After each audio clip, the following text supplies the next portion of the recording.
Mira, lo que hacían hasta el año pasado era el que no se había inscrito, se lo enviaba al profesor García. Hoy me confirmó Brani que García iba a estar con otras tareas y que no iba a estar recibiendo esos trabajos. Así que yo te diría que esperes a esta semana o al inicio de la que viene, y en todo caso, si ves que no te llega, no le llega, ¿no? No es que no te va a llegar a vos. En particular, ninguna novedad de lo del aula de las PPP, si querés me lo envías. Ok, eh, genial. y vemos cómo le damos curso, ¿sí? Dale, Pero si esperan hasta la semana que viene, mejor, porque yo creo que genial, va a haber gracias. esta convocatoria y va a haber un aula en particular, que de hecho el año pasado estaba y se reutilizará. Pero bueno, la cuestión será en determinar mismo si les pedimos que se automatriculen, si nos lo piden y los matriculamos nosotros, y si va a haber diferencia en cuanto a la subida del documento, ¿no? Si por ahí ya hay alguna ventanilla, alguna tarea habilitada para que lo suban directamente, o si se fija algún rango en el tiempo para que en esa instancia se cargue el documento, o bueno, cuál va a ser la dinámica más específicamente. ¿Sí? Genial, gracias. Por nada. Bueno, arrancamos. Tenemos que ver dos cositas como para que ustedes puedan trabajar para la semana que viene. Una es recordar un poquito de lo que tiene que ver con lógica simbólica, que les va a sonar como más familiar, y la otra es para todos los que vieron en Mate 1 combinatoria, y digo para todos los que vieron porque sé que en algunos casos, sobre todo en época de pandemia, lo sacamos. De hecho yo lo saqué pensando en que llegado el caso de mate discreta lo tenemos que retomar, así que bueno, era alivianarles el paso por mate 1. Ustedes me dirán si se ve, ahí me desenfoqué el fondo, con esto de la clase virtual, la habitación donde suelo dar clases la tenía ocupada, así que estoy en la cocina, como verán, hay ollitas por ahí atrás. Pero bueno, me dicen si se ve bien, donde escriba sobre todo. Espero que se escuche porque sé que me tengo que poner de costado y a veces se pierde. Pero bueno, eh, ¿vamos bien con el pizarrón? Sí, Bueno, sí. cualquier cosa, saben qué me dicen, ¿eh? Y otra cosa más, lo que necesiten preguntar, pueden cortarme, y sobre todo porque por ahí empiezo a borrar y se quedan con ganas de que aclaremos algo, o incluso si ven que escribo algo que les suena raro, también preguntan. Bien, vamos con, a ver dónde escribo, acá, uy, qué bajito. Lógica simbólica. Como comentamos así medio al pasar, nosotros vamos a usar lo que es la lógica simbólica, sobre todo para construir demostraciones y en lo que tiene que ver con el principio de inducción matemática, ¿no? Es como que nos va a dar el argumento del por qué usamos ese principio, cuál es el razonamiento lógico involucrado detrás, y sobre todo esto, que sepan que se usa para poder argumentar y armar estructuras que tengan coherencia. Más allá de lo que ustedes utilizan en sistemas, que bueno, también tiene su lógica, más allá de lo simbólico, ¿no? Bueno, trabajamos con proposiciones, ¿sí? ¿Se acuerdan qué es una proposición? Como una fórmula lógica. Puede ser una fórmula, ¿sí? Lo de que se convierta en lógica o no va a tener que ver con el valor de verdad que le podamos asignar según cómo Es esté como una frase, construido. ¿no? Es una frase en principio, ahí me dicen una idea. De todas formas, esto es como, yo digo, si alguien me escucha decir que una proposición es una frase, me sacan el título de profesora más o menos, pero bueno, es como una anticipación, ¿no? ¿Qué es una proposición? Es una afirmación, una sentencia. Ahí me están escribiendo por el chat, suerte que justo me di vuelta. Que tiene que poder ser Ahí va. verdadera o falsa, ¿no? Exactamente eso. Es una afirmación, una sentencia de la que podamos dar el valor de verdad. Podemos de ella decir si es verdadera o si es falsa. ¿Está bien?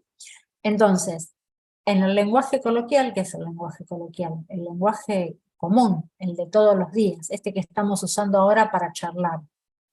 En el lenguaje coloquial, nosotros podemos enunciar una frase. Y si yo digo, por ejemplo, esta es una pizarra blanca, es una afirmación, que además es verdadera. Si digo, esta pizarra es negra, también es una afirmación. La diferencia es que es falsa. En los dos casos se trata de una proposición. En cambio, si digo, refiriéndome a la pizarra, ¡ay, pero qué blanca! Eso es una expresión, pero no es una proposición. ¿Por qué? Porque yo estoy diciendo qué blanca, con signos de exclamación, ¿sí? En realidad estamos en castellano, debería ser así.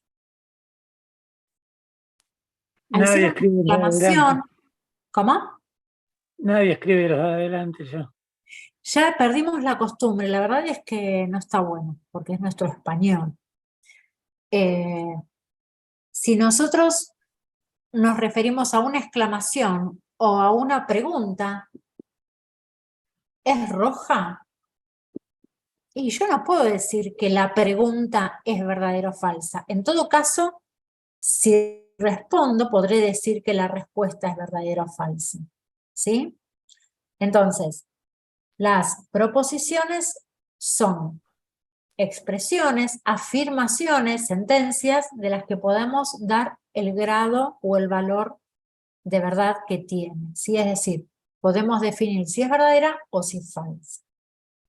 Me hace acordar a totalmente, Diana, porque en pensamiento científico seguramente hablaron de formas de razonamiento, ¿sí? Hablaron de tablas de verdad, que son las que vamos a ver ahora a continuación, de razonamientos lógicos, de falacias, de tautologías, bueno, de este tipo de cosas seguramente hablaron, de formas de validación. Pero, volviendo a esto, ¿cómo diferenciamos una proposición de una expresión que no lo es? Bueno, si puedo decir que es verdadera o falsa, se trata de una proposición. En todos los demás casos, no. ¿Está bien? En general, las exclamaciones, las preguntas, en general no. Ni las exclamaciones, ni las preguntas son proposiciones. ¿De acuerdo? Bueno, para articular las proposiciones entre sí, utilizamos conectivos lógicos. Y esto es lo que les va a sonar de cuando ven pseudocódigo o de cuando ven alguna otra materia. ¿Cuáles son los conectivos lógicos? El de la Y negación, exactamente. Negación, conjunción, disyunción. Bueno, no sé de dónde quedé ahí. Implicación, estos son los más básicos de los básicos, ¿no? Después tenemos otros. Pero la negación, también le decimos o en castellano. Matemáticamente la simbología es esa especie de triangulito, ¿sí? Como una B corta. La conjunción, perdón, dije negación y escribí negación. El no o el not. Y en matemáticas es la ondita. Lo que yo estaba escribiendo era para la disyunción, el o, y es esa especie de B corta. La conjunción es el y es como esa B invertida, y la implicación es la flechita. Esto lo usamos sobre todo la I, y la implicación lo usamos mucho en expresión de conjuntos, en lo que tiene que ver con conjuntos del campo real. En Mate 1 lo usamos un montón, ¿sí? Cuando hablábamos de cotas, de intervalos, para unir intervalos y articular condiciones que debían cumplir los conjuntos numéricos. Bueno, estos conectivos permiten articular las proposiciones, y para cada uno de ellos existe lo que llamamos tablas de verdad, ¿sí? Es decir, de acuerdo al valor de verdad que pueda tomar una proposición, es el valor de verdad que tiene la conjunción de ambas proposiciones.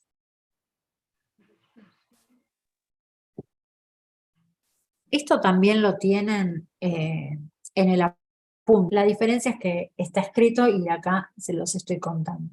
Vamos con la negación. Algo que no les dije. Cuando hablamos de proposiciones, en general les asignamos una letra minúscula. Por ejemplo, P, Q, R, S, ¿sí? Entonces, si yo tengo la proposición dijimos que podía tomar dos valores. Podía ser verdadera o falsa. Y por lo tanto, cuando hablamos de la negación, y lo escribimos así, en matemática, la negación de P, si la proposición original es verdadera, la negación, por supuesto, va a tomar el valor contrario, va a ser falsa. Si la proposición es falsa, acá me va a quedar verdadero. ¿Sí? ¿Se acordaban de esto? Acá creo que sí, supongo, sí. ¿no? ¿Se acuerdan? Después teníamos la conjunción. Y ya cuando hablamos de conjunción articulamos dos proposiciones. Por ejemplo, P y Q. Entonces tenemos P, tenemos Q, y también tenemos P y Q. Y acá tenemos que ver, para el valor de verdad de P verdadero, ¿qué pasa con Q? Y Q puede ser verdadero, pero también puede ser falso. Entonces tengo P y Q los dos verdaderos, P verdadero y Q falso, o puede que P sea falso. Entonces ahí tenemos para Q también dos opciones, que sea verdadera o que sea falsa. Y en definitiva nos están quedando 4 combinaciones. Ahora, ¿qué pasa con la conjunción? En la conjunción, el único caso verdadero es cuando las dos son verdaderas. En todos los demás casos es falso. ¿Sí? Es como que es fácil acordarse esto, ¿no? Que la única chance para que las dos sean verdaderas, perdón, para que la conjunción sea verdadera es que las dos proposiciones lo sean. Es diferente en el caso de la disyunción, y voy a hacerla, voy a borrar por acá, me voy para el otro lado.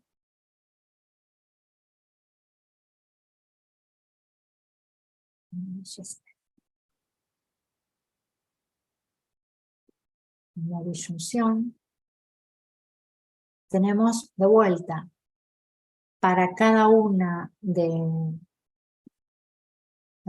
los valores de P y de Q, una combinación. En la disyunción teníamos este triangulito, la B corta, ¿sí?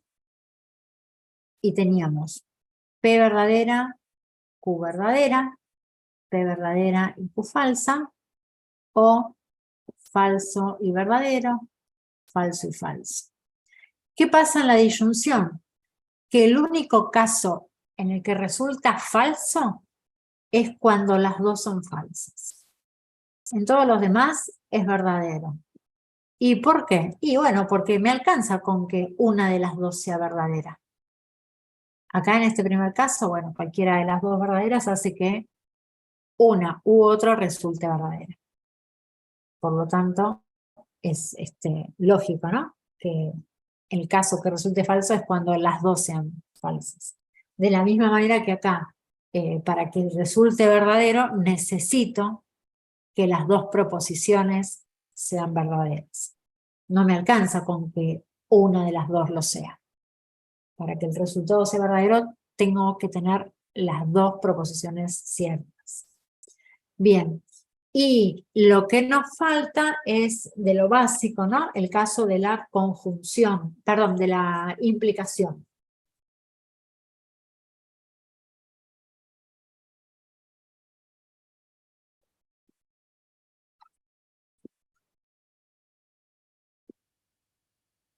En la implicación tenemos P y Q, de vuelta, tendría que haber borrado un pedacito nada más, y después tenemos P implica Q.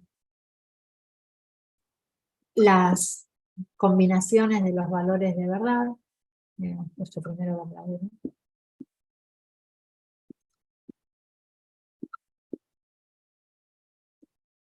Bueno, ¿cuál es el caso en el que es falso? Acá tenemos que hacer una aclaración. A la primera proposición la llamamos antecedente. Y a Q, en este caso, consecuente. Entonces, si partimos de un antecedente verdadero y el consecuente resulta falso, esa construcción lógica va a ser falsa. O sea, ¿cuál sería el caso? Verdadero implica falso, ¿sí? Acá es falso. En los demás casos va a ser verdadero. Van a ver que esta lógica es la que vamos a utilizar después para los teoremas. Ustedes tienen en el libro, que de hecho está en qué páginas lo van a encontrar, además del apunte que está extraído del libro, que está en el aula, creo que está visible, bueno, tienen el libro de Johnson Bach, donde pueden ir a buscar más ejemplos, pero además de los ejemplos tienen los ejercicios con los que van a trabajar. Ejercicios de dos tipos tienen, en los que les pide dar el valor de verdad, ¿sí? Por ejemplo, ¿cómo podría ser un ejercicio? Vamos a hacer alguno. Supongamos que tenemos varias proposiciones, no sé, P, Q y R, de las que sabemos que P es verdadera, Q es falsa y R es falsa. Y se les pide, por ejemplo, dar el valor de verdad de esta expresión. Una expresión M que tiene P o Q y R. ¿Sí? Entonces, ¿qué hacemos? Bueno, P dijimos que era verdadera. Verdadera o falsa. Y R es falsa. Esto es una disyunción, ¿sí? En la disyunción, el único caso falso es cuando los dos son falsos. Pero acá tengo al menos uno verdadero, por lo tanto, esta disyunción es verdadera. Y me queda verdadero de acá y falso de acá. ¿Qué pasa en este caso? Da falso. Es falso. ¿Por qué? Porque en la conjunción, para que sea verdadero, necesito que los dos sean verdaderos. Así que esto resulta ser falso. Este es el tipo de ejercicios que por ahí les pide la guía que tienen en el aula. ¿Qué otro tipo de ejercicios puede haber? Y en los que a lo mejor les dice escribir en lenguaje coloquial, no sé, tales expresiones. Y les dice, por ejemplo, P, hoy llueve.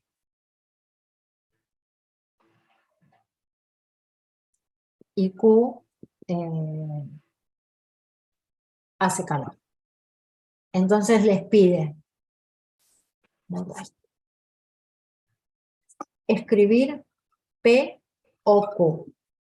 Bueno, ¿cómo sería? Hoy llueve o hace calor.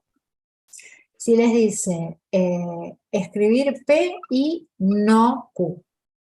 Hoy llueve y, esto es la negación, no hace calor. ¿Sí? Son, nada, escribir frases cortitas para que sea simple en el pizarrón, ¿no? Pero bueno, eso es dentro de lo que tienen como tarea de esta primera parte de lógica para hacer la semana que viene. De todas maneras, lo que les pido es que si no les sale, que hagan el intento. Es preferible que esté mal y que después allá veamos el por qué está mal, a que digan, ah, no, no sé, no puedo, y no hagan nada. Porque el hecho de hacerlo mal y después corregirlo, aprendemos. De no hacerlo, no aprendemos nada. Bien.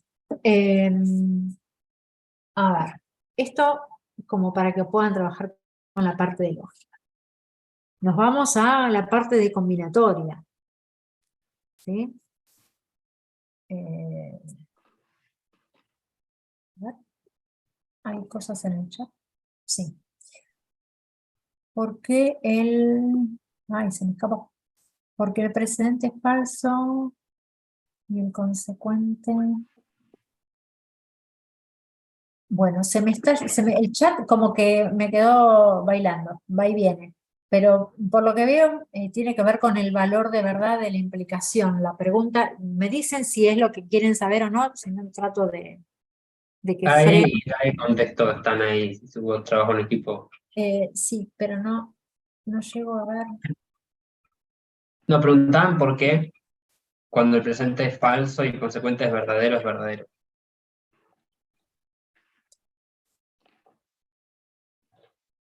No, yo les escribí eso. Yo les dije que si teníamos antecedente, se llama, y consecuente, ¿sí? Si partíamos de algo verdadero, pero decíamos que implicaba algo falso, todo esto Está es falso. falso. No, ¿Sí? al revés preguntaban, queda verdadero al revés. En los demás casos es verdadero. Sí. Claro, por eso preguntaban por el otro. Aunque el Puede que igualmente puede que partamos de un antecedente falso y tengamos una consecuencia verdadera, entonces ahí decimos que la implicación igual es verdadera. Claro, lo que preguntaba Federico es por qué el procedente, si es falso y en consecuente es verdadero, es verdadero. Yo lo que le expliqué es que la única condición es que si tenemos un precedente que es verdadero y el consecuente si es falso, ese es falso y todos los demás son verdaderos. Sí, es exactamente esta la única situación en la que se da que es falso. Entonces, a ver. No sé qué le pasa. Bueno, a lo mejor la capacidad de la máquina es lo que no me deja. El resto, ay, bueno, se me va, se me viene. Y ahí Ezequiel pide un ejemplo. Dice ejemplo, ¿no? Bueno, ¿cuál podría ser un antecedente? Está lloviendo. Está lloviendo. Bueno, está lloviendo es verdadero. ¿Cuál es el consecuente que se nos ocurre? Pasa que, Está mojado. a ver, algo importante que tiene que ver con la lógica. Independientemente del sentido que tenga para nosotros, la lógica tiene que ver con la lógica de la estructura, no con que nos suene coherente en lo que es nuestra vida diaria. Esa es una diferencia y algo a tener en cuenta que es súper importante. Va a haber frases, inclusive, más allá de que sean verdaderas, que no tienen sentido. Por ejemplo, vamos con algo que les puede sonar como sin sentido y los va a ayudar a interpretar esto. A ver. Supónganse que me dicen, bueno, una proposición es...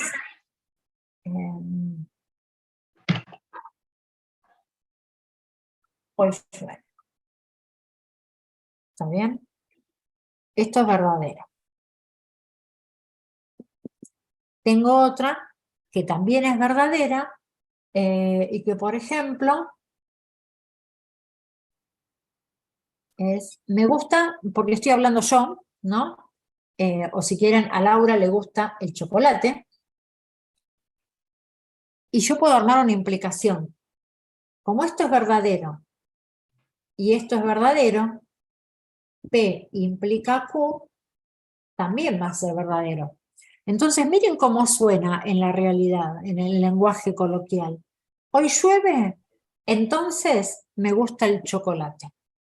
Y la verdad es que no tiene tanta lógica. A mí me gusta el chocolate todos los días del año, como quien dice, ¿no? Pero No, que llueva no sí, dispara la certeza de que me gusta el chocolate o no. Entonces, si está nublado, llueve. Bueno, podríamos armar así infinidad de expresiones conectadas donde sigan la lógica, la estructura lógica, sin embargo, por ahí el sentido, nada, no lo tiene. Claro, pero suena sin sentido, pero al mismo tiempo no puedo decir que es mentira. En cambio, si decís, hoy llueve y me gusta el chocolate, pero no te gusta el chocolate, ahí sí puedo decir que estás mintiendo, digamos. Claro, si tuviéramos la certeza de que esto es falso. Sí. Ahora, si decís, Al transformarse en falso, ya la implicación sería falsa. hoy llueve, por lo tanto me gusta el chocolate, y no llueve, entonces da igual si te gusta el chocolate o no, porque no llueve, sería. La verdad es que acá el antecedente no se modificaría nada. Mientras que sea verdadero, no estaríamos en ningún Claro, problema. por Para eso, esto, ponele que decís esto, pero no llovió hoy, o sea, hoy no llueve. claro, ahí sería falso. Claro, entonces ahí, como no llueve, Pero da igual si Q es verdadero o no, porque no llovió. el único caso en el que todo sería falso es si este fuera falso. Como este es falso, no me importa, porque este sigue siendo verdadero. Es decir, suponete que ponemos acá, hoy no llueve, entonces esto es falso. Falso implica verdadero, también es verdadero. ¿Sí? Y no tiene que ver con lo que nos suene a nosotros bien. Eso es lo que tiene que quedar claro, que no tiene que ver con lo que nos suena coherente a nosotros, sino con la estructura lógica. Las tablas de verdad están construidas, analizadas de acuerdo a lo que es la lógica, no lo que nos suena lógico al oído o a la realidad que manejamos. Bueno, solo sería falso si es verdadero y falso. Exacto, sí, verdadero implica falso, eso es falso. Los demás sí son verdaderos. Claro, bueno, que no tiene sentido lógico en lo cotidiano. Sería más o Claro, menos. sí, porque si decís hoy no llueve, entonces no me gusta el chocolate, también sería verdadero. eh, claro, porque falso y falso sería una implicación verdadera. Exactamente. Sí. Bueno. De todas formas, la semana que viene igual vemos los ejercicios, si queda algo que implique, miren, que amerite que expliquemos, volvemos a insistir. Sobre todo los ejercicios tienen que ver con el cómo usar correctamente las tablas de lógica y los conectivos. Cuando vean el apunte también van a ver que existen otro tipo de conectivos que tienen que ver con la posibilidad de cuantificar, de decir algo respecto a las cantidades, como cuando yo les decía que en Mate 1 hablábamos de conjuntos y decíamos, bueno, que hablábamos de todos los X que pertenecían a un intervalo o para algún X que pertenezca, o la existencia de existe, por ejemplo, cuando hablábamos de límites en segundo, existe un delta que pertenece a tal intervalo, que bueno, ahí hablamos de cuantificadores universales. el existe, no existe, el para todo, ¿sí? Esos son cuantificadores. Bien, también lo tienen en el apunte y van a ver que el apunte es un extracto resumido de las cosas más básicas de lo que es la lógica. Son apenas un par de páginas del libro original. Bien, seguimos con combinatoria, ¿sí? ¿Qué se acuerdan de combinatoria? O voy a preguntar al revés, de acá, ¿hay algunos que no hayan visto nada de combinatoria? Creo que A mí Millán no me había suena. dicho que el factorial era parte de la combinatoria, pero poco más. Sí, el factorial tiene que ver con combinatoria. Los dados, ¿a Eugenia le gusta la general a Eugenia o el casino? No me voy a poner indiscreta porque dijimos que esto era lo más discreto que No iban a sé ver, si, las o sea, matemáticas. tiene que ver con probabilidad. Bueno, de alguna forma, para poder calcular probabilidades necesitamos determinar cuál es la cantidad total de arreglos que se consideran, Porque ¿sí? por ahí, claro, vemos muy por arriba en probabilidad estadística, pero muy poquito. Claro, es cierto, en probabilidad y estadística se ve algo de combinatoria, sí, sí, sí, sí. Me había olvidado que tenían en el medio antes que esta probabilidad y estadística, pero sí. Cuando hablamos de combinatoria, hablamos de las distintas maneras en las que podemos considerar los elementos de un conjunto, la forma de agruparlos, lo que llamamos los arreglos de un conjunto. Y ahí tenemos que ver también si del conjunto de elementos que disponemos vamos a considerar toda la cantidad o solamente una parte, si nos va a importar el orden en que los consideremos o no nos va a importar el orden, y ahí es como que se van armando categorías como bastante delimitantes en cuanto al tipo de arreglo que vamos a tener. Si importa el orden,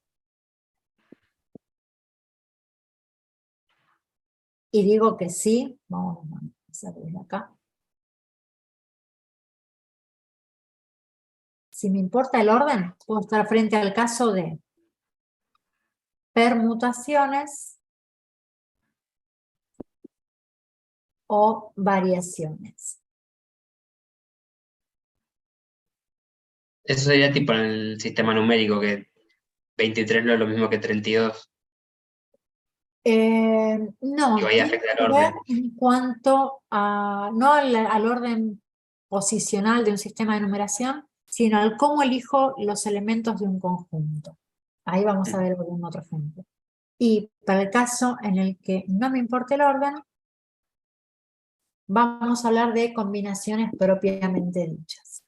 ¿Cuáles serían, por ejemplo, los casos a los que me refiero? Bueno, supónganse que tenemos un conjunto de, claro, ahí Eric, por ejemplo, tiró lo de la patente de un auto. Bueno, podemos irnos a la patente de un auto y aunque se vaya un poquito de lo que es el primer tema con el que suelo empezar, está bien porque es algo que todos manejan y los va a ayudar a entender.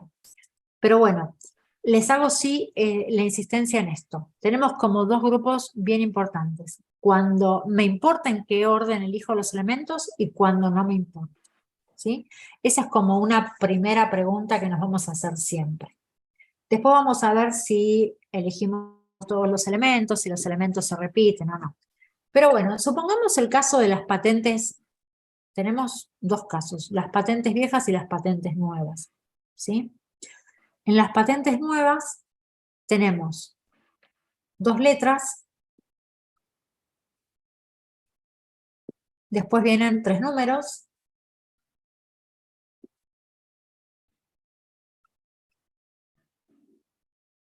y otras dos letras más. Si se trata de las motos, también tienen en total 4 letras y 3 números, pero vienen agrupadas diferentes, porque creo que es una letra, no sé si una letra, 2 números y después 2 números y 2 letras, o algo así, pero la cantidad entre letras y números es la misma. Acá estamos con los autos. Si pensamos en las letras, bueno, hay letras que no se usan, que no se consideran como una letra. Por ejemplo, la La CH, O. y la CH no se considera. La O sí la Ok. consideramos, sí, sí. Porque como está en la posición de las letras, no la No se confundimos confunde. con los números. Claro. Y de hecho, en los números tratan de hacerle como una distinción para que no se mezclen las que son similares en la formita. La doble L, exactamente, no entra en las patentes. La ñ, es decir, no entra como si fuera una única letra. Sí vale, por ejemplo, esto, ¿no? Bueno, en las nuevas todavía no llegamos. Podríamos tenerlo al final. Bueno, ya no quiere, ¿qué le pasa? Acá. Podríamos tenerlo así, pero no es que cuenta como una letra, perdón, como dos letras, sino que tengo una L y tengo la otra L, no la L en sí que conocemos.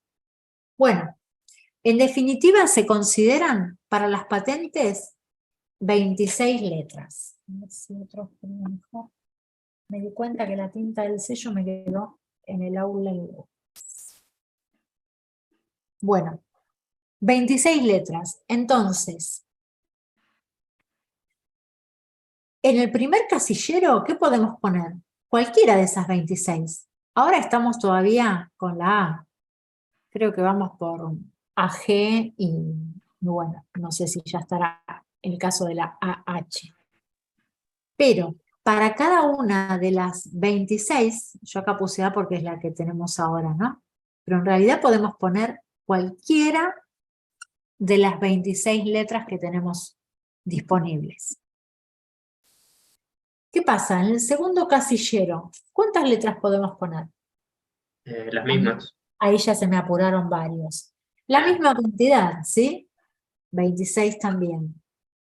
Por ejemplo, a A ya lo tuvimos, a B, a C, a D, a F, a G, es hasta la última que vi.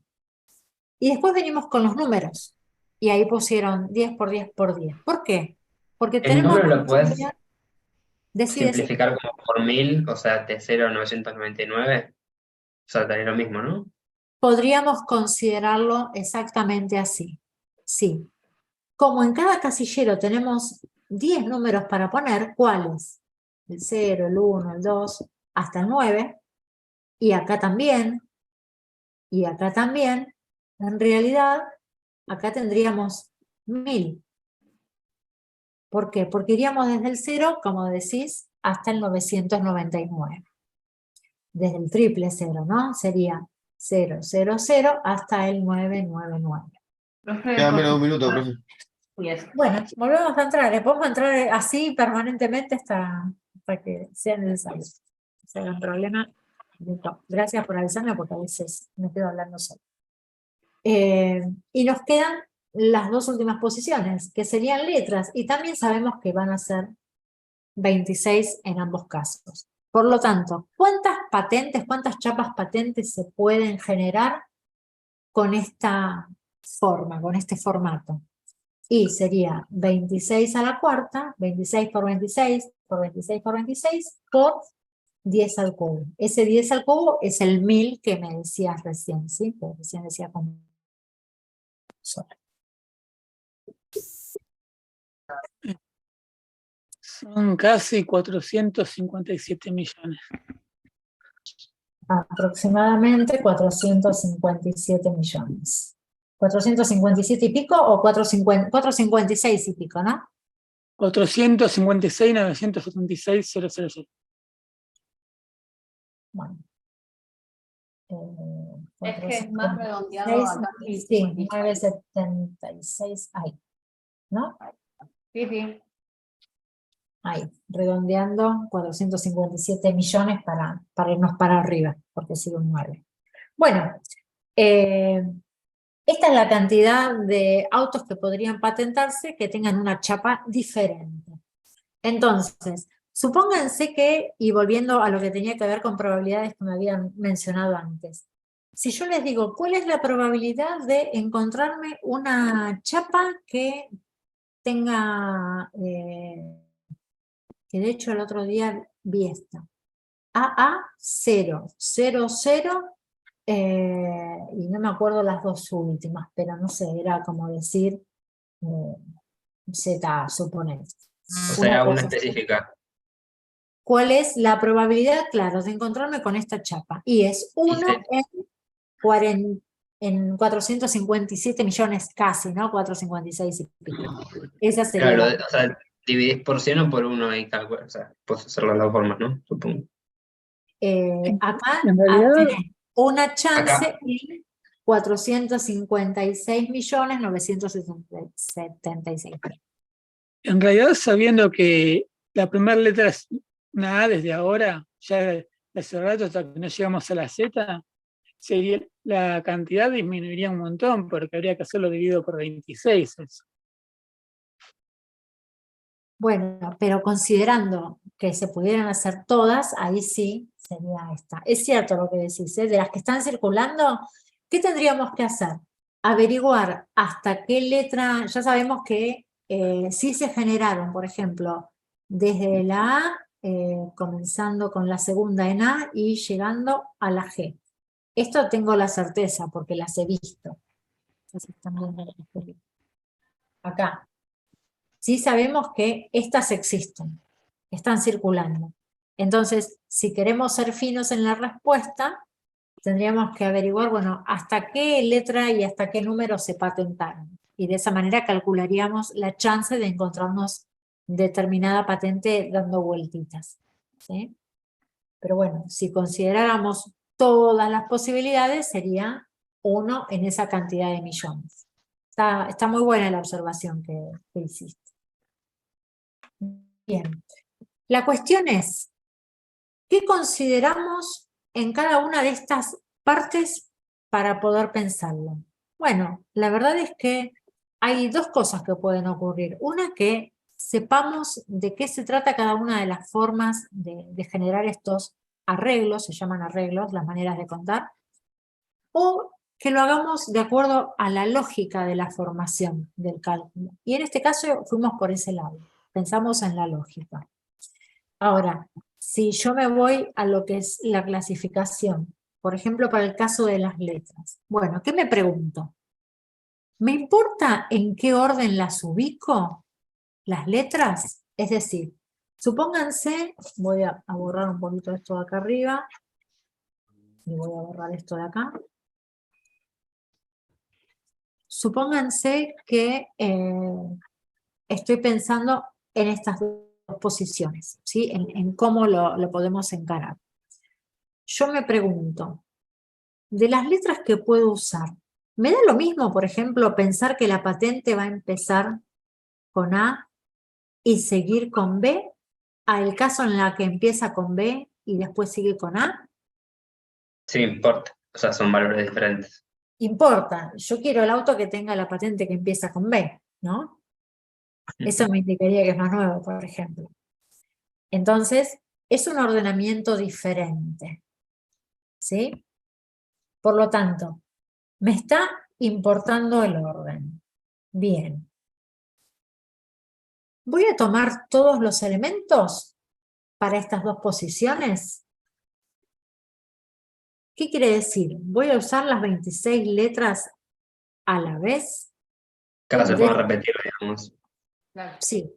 Para completar estos dos lugares, ¿voy a usar las 26 letras o solamente voy a elegir una parte de esas letras? Y para la primera de las 26, una, porque vamos a utilizar la B, y de las otras también una, porque es la A, ¿para qué vamos a utilizar más? Pero la pregunta sería, yo tengo que llenar nada más que dos lugares, entonces, ¿cuántas letras considero? Si bien voy a tener en cuenta las 26, no voy a usar las 26 simultáneamente. Voy a usar una letra para el primer casillero, otra letra para el segundo casillero. O sea, en este caso las vamos a poder repetir, ¿sí? Pero no estamos usando las 26 letras. Estamos usando una y después otra, que pueden ser repetidas. Entonces ahí ya tendríamos un caso con repetición. Acá, Eugenia, me pones 26 por 25. Eso sería en el caso en el que no pudiéramos tener patentes, por ejemplo, AA. ¿Sí? ¿Se entiende? Claro.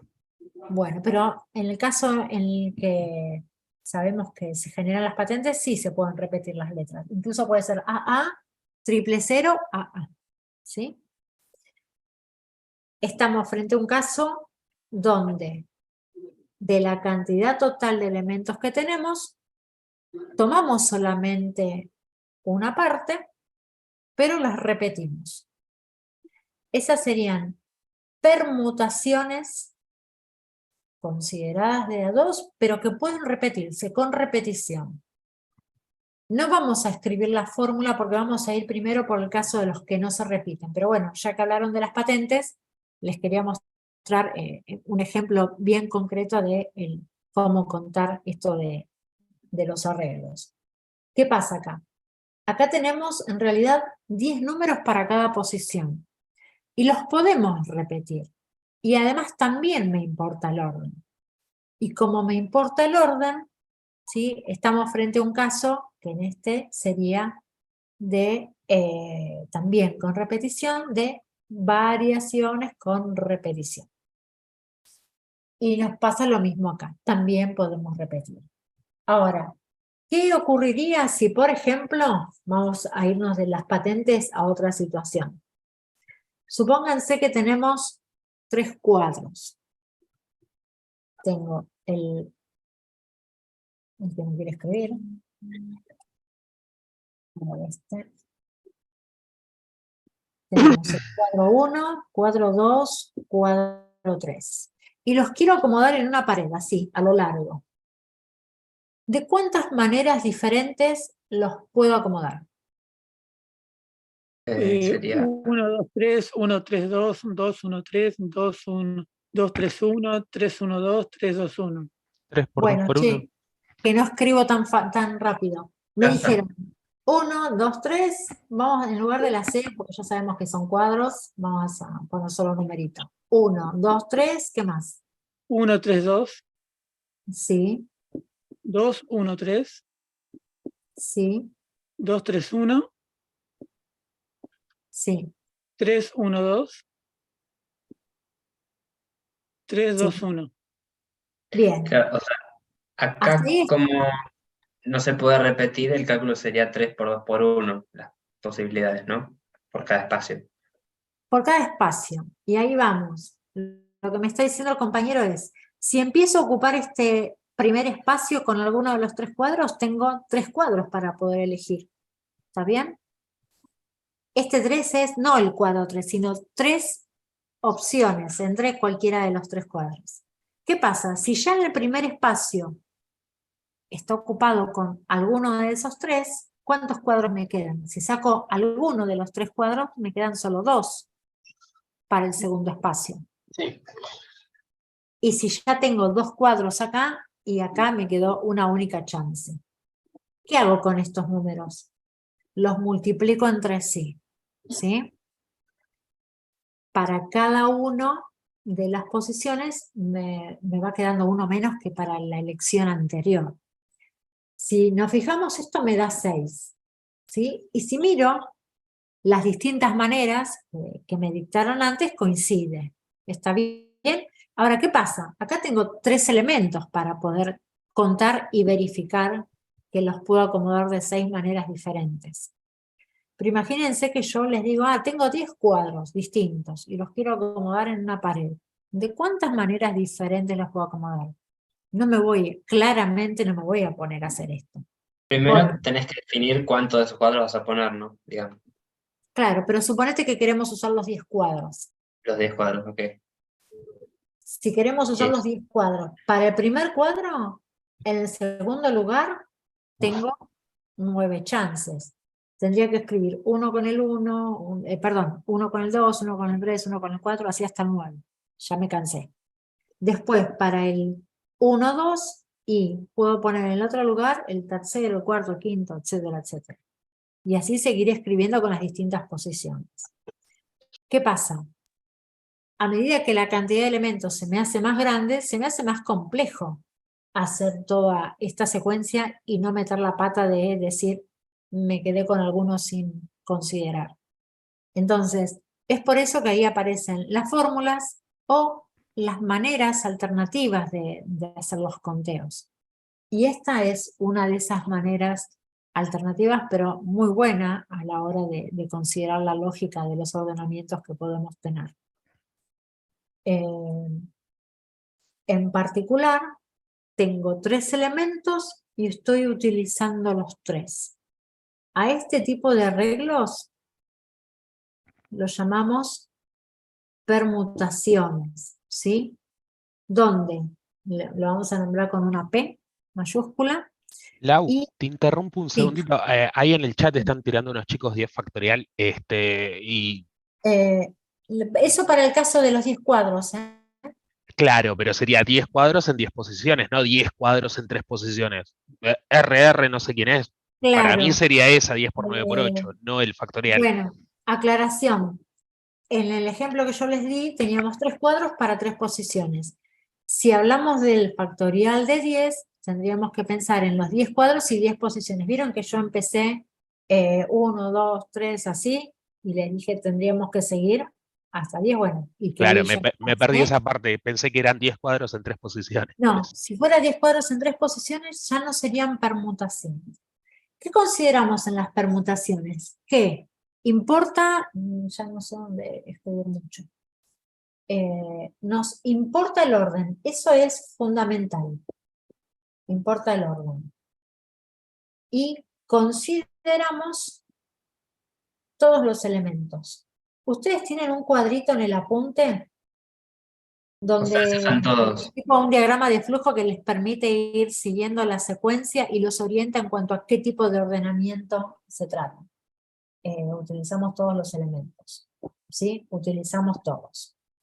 Permutaciones de n elementos lo consideramos, si tenemos que recurrir a una fórmula, como el factorial de n. Entonces, acá estamos con 3 elementos. Se trataría de permutaciones de 3 y los calculamos como el factorial de 3. ¿Se acuerdan, no? Lo del factorial es el número que está delante del signo de exclamación multiplicado por todos los menores hasta llegar a 1. Ay, se compuso lo del chat. Parece que ahora... Ah, porque cambiamos de Zoom. Bueno, estábamos con lo del factorial. Acuérdense que es el producto del número por los que le siguen hasta llegar al 1. Siempre hasta llegar a 1. Así que por esto también lo de la matemática discreta y la facilidad y la posibilidad de que podrían verla antes. Estamos manejando números naturales. Bien, ¿qué pasaría entonces si tuviéramos en lugar de 3 cuadros, 10 cuadros para 10 lugares? Bueno, sería el factorial de 10. Si fueran 7 cuadros, sería el factorial de 7. ¿Sí? Importantísimo lo que recordamos acá, que nos importa en qué orden lo seleccionamos y que estamos considerando todos los elementos. Si no importa el orden, sería siempre 1. Si no nos importara el orden, se trataría de combinaciones. ¿Sí? Y como se tratarían de 3 elementos tomándolos de a 3, sería una opción, una respuesta, como estás diciendo. Tal cual. ¿Sí? Sería diferente si fueran tomándolos de a 2. Ahí sí tendríamos otra cantidad de ordenamientos.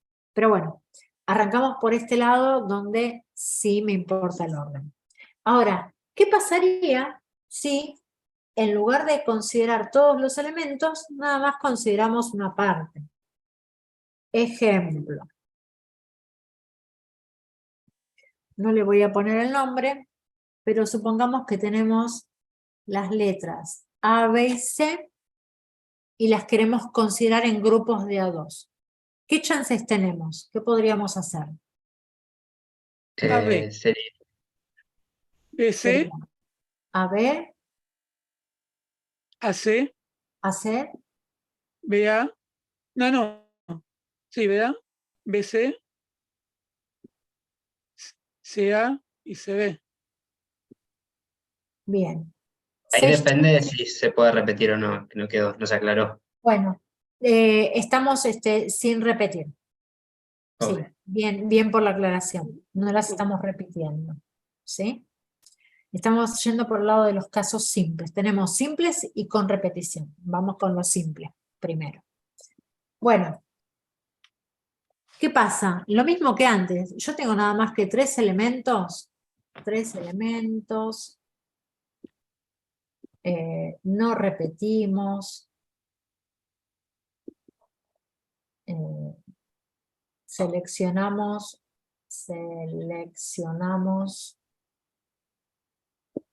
de a 2, ¿sí? Y tenemos 6 opciones. Ahora, si nos toca el caso en los que tenemos que tratar de considerar, por ejemplo, 15 elementos y los contamos de a 3, y hacer toda esta secuencia, todos los escenarios posibles, se nos va a complicar. Entonces ahí vamos a tener que recurrir a una fórmula.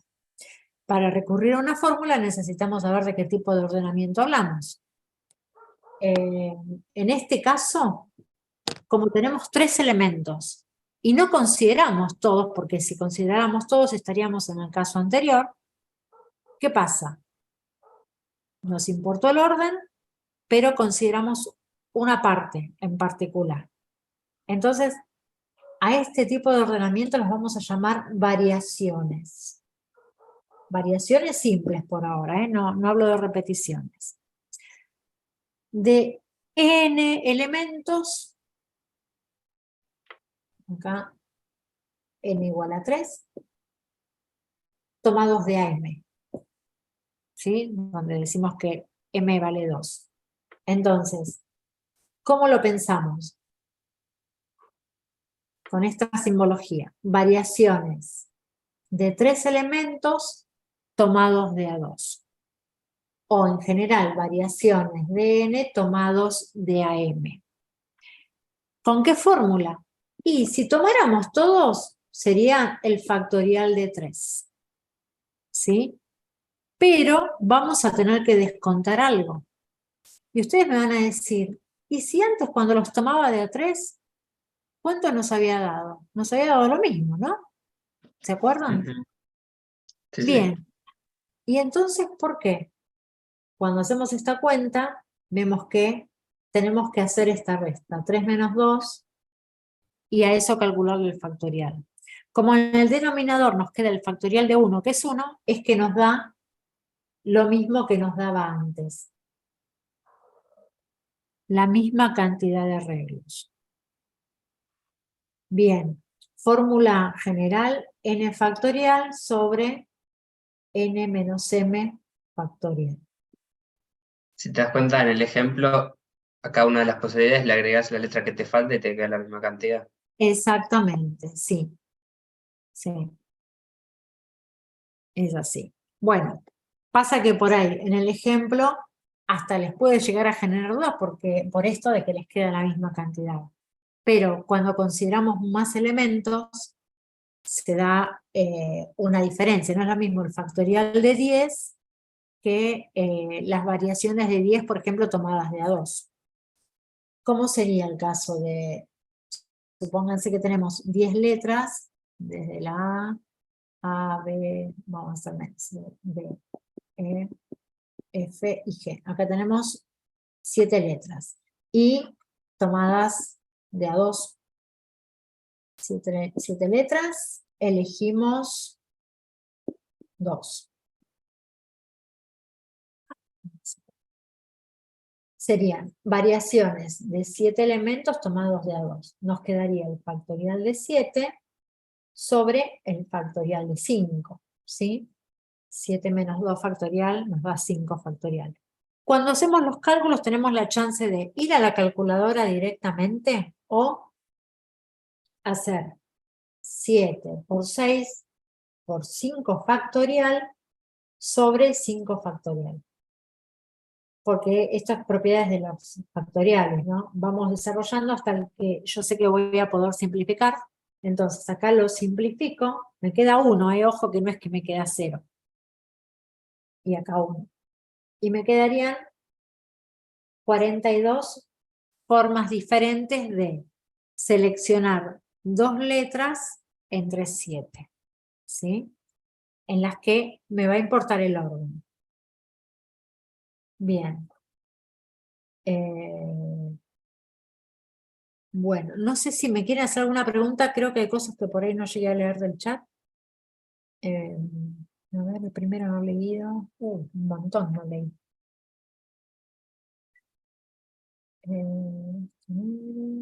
Uy, no, me quedé con lo de las patentes en el chat. Bueno. ¿Preguntas hasta acá? Ahí sí abro en el chat. ¿Por qué el 7 se toma solo hasta el 5? Bueno, si nosotros hacemos este desarrollo, lo vamos a escribir ahí arriba. Miren.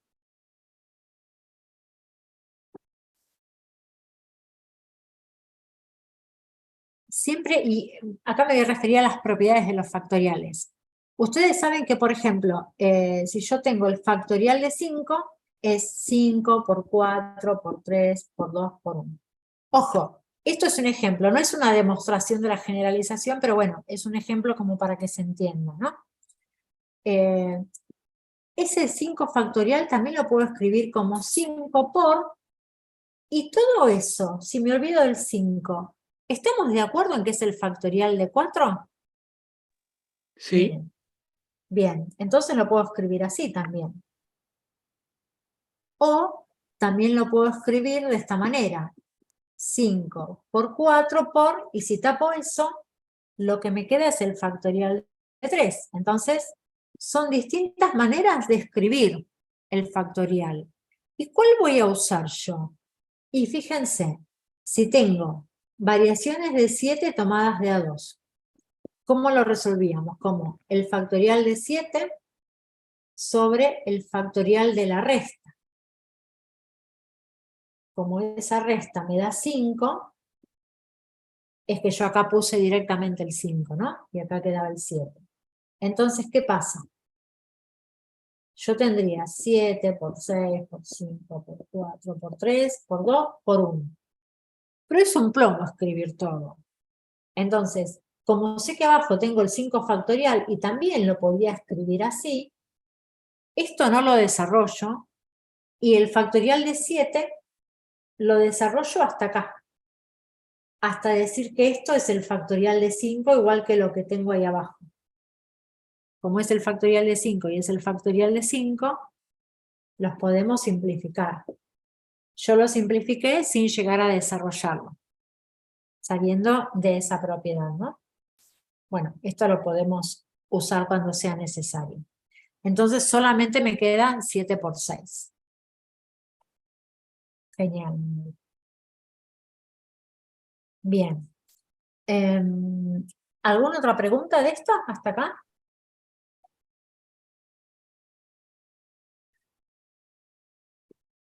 Bueno. A ver. ¿Todos pudieron acceder a los documentos? Pregunta del casi los mismos. Sí, decime. Obvio, sí.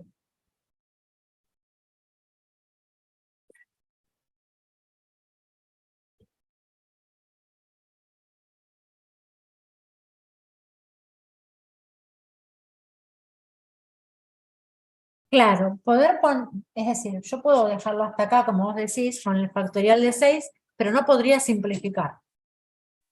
O en todo caso, si simplifico, abajo le tendría que agregar, a ver, factorial de 6. No, claro, no había forma, no habría forma de simplificarlo. Sí, si acá yo pusiera factorial de 4, podría tachar el factorial de 5 y agregar un 5 multiplicando. ¿Sí? Dejar el 5 como que solamente simplifico lo demás. Pero bueno, eso tiene que ver, así como cuando uno simplifica fracciones, y a veces simplifica de una u otra manera según la conveniencia, bueno, acá pasa más o menos lo mismo. vamos viendo según lo que nos conviene.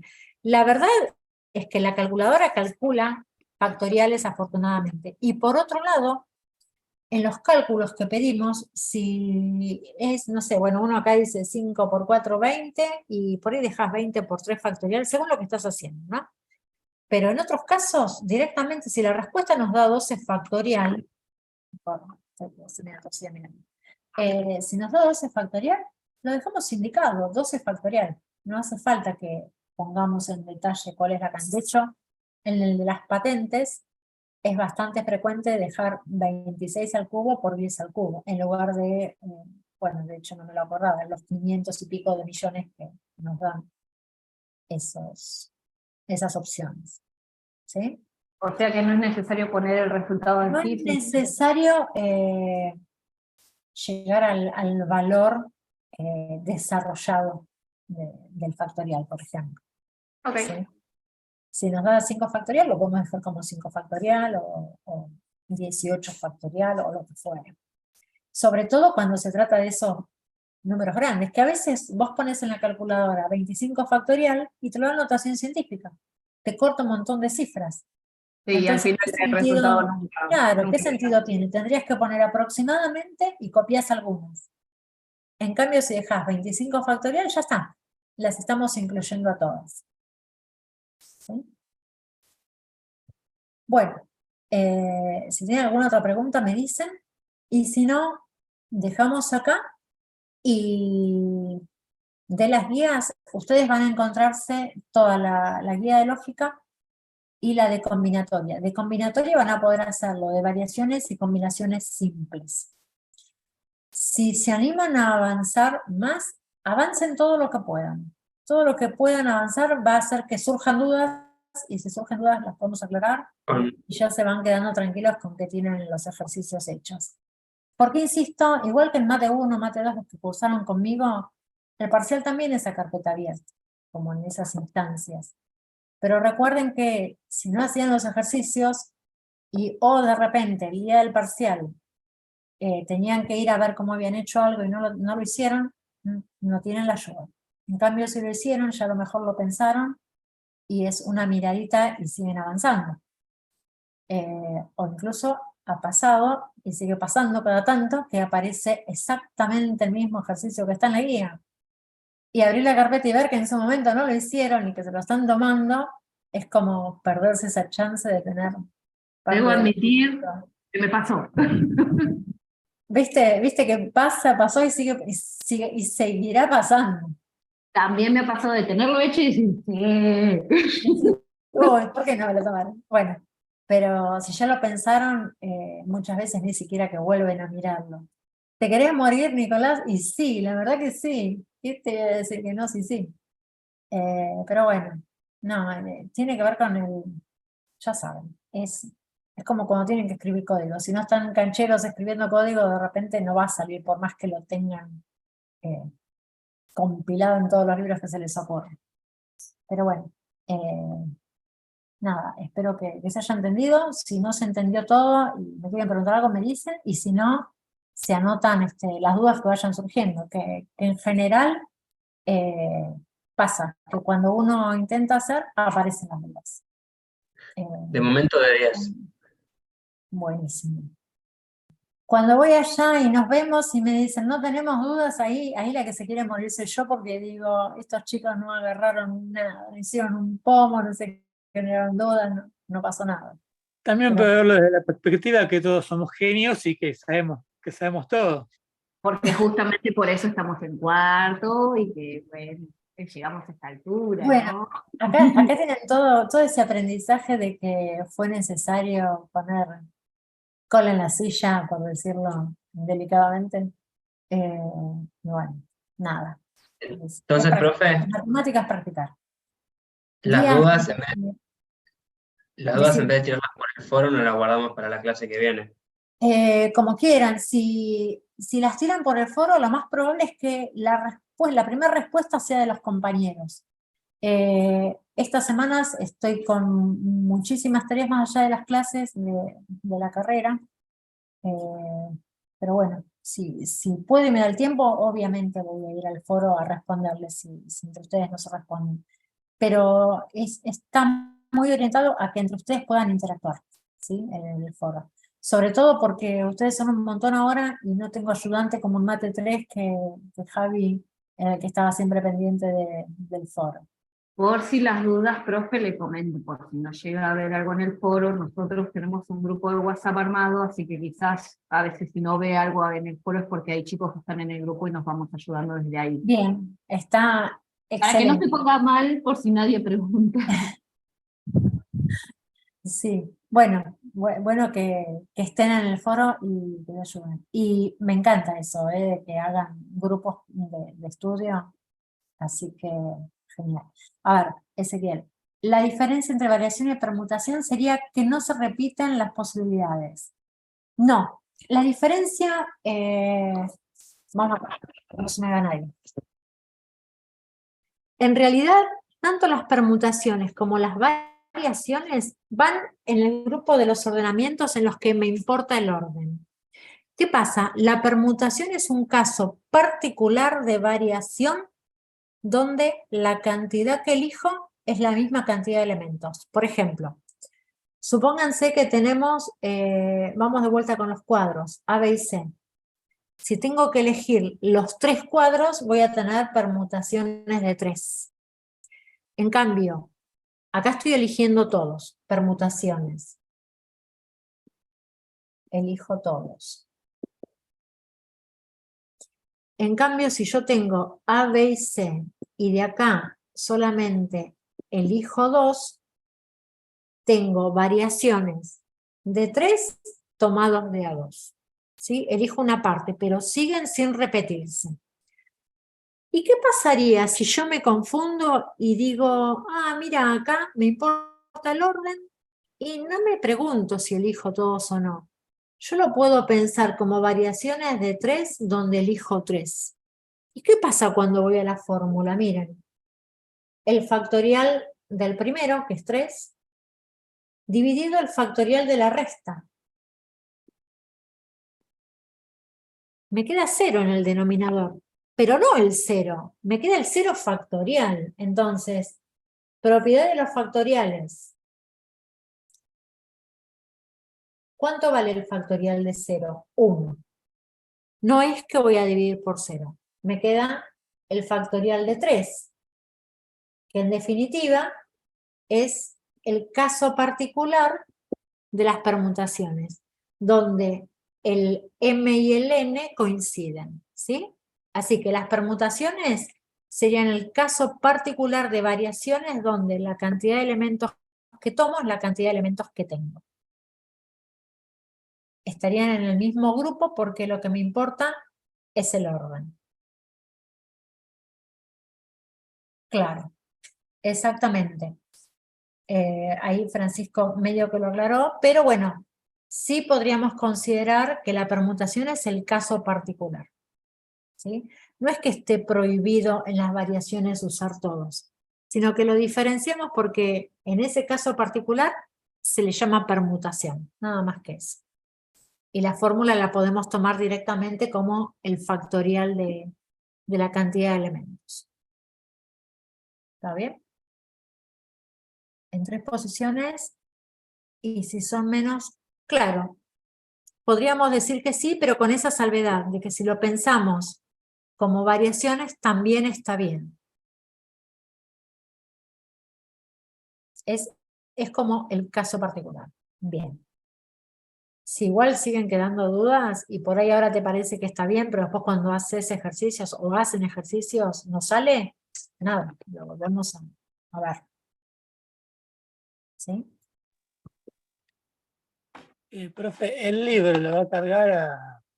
El libro tiene el enlace en el campus, déjame chequear, pero lo vi hoy a la tarde.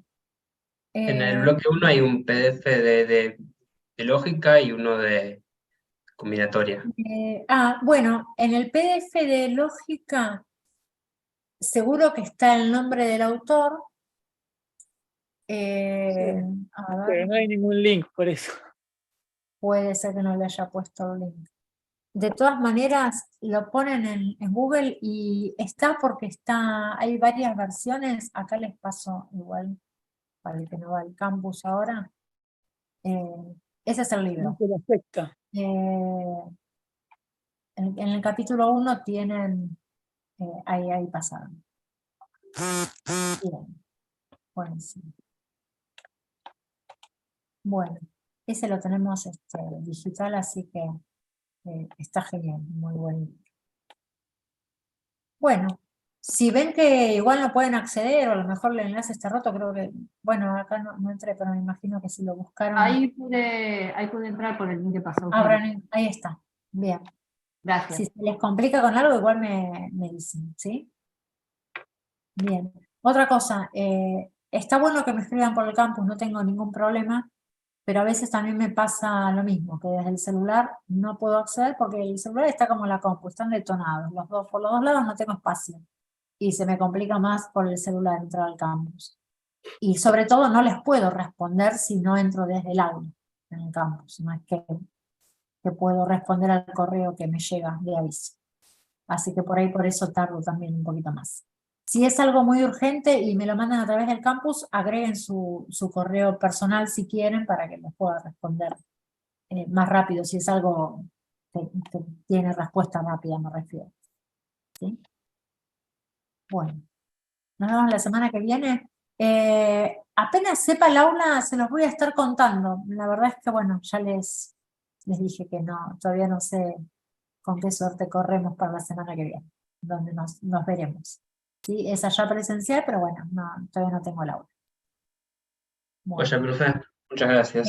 No dejen de hacer los ejercicios, por favor, por ustedes, así avanzamos bien.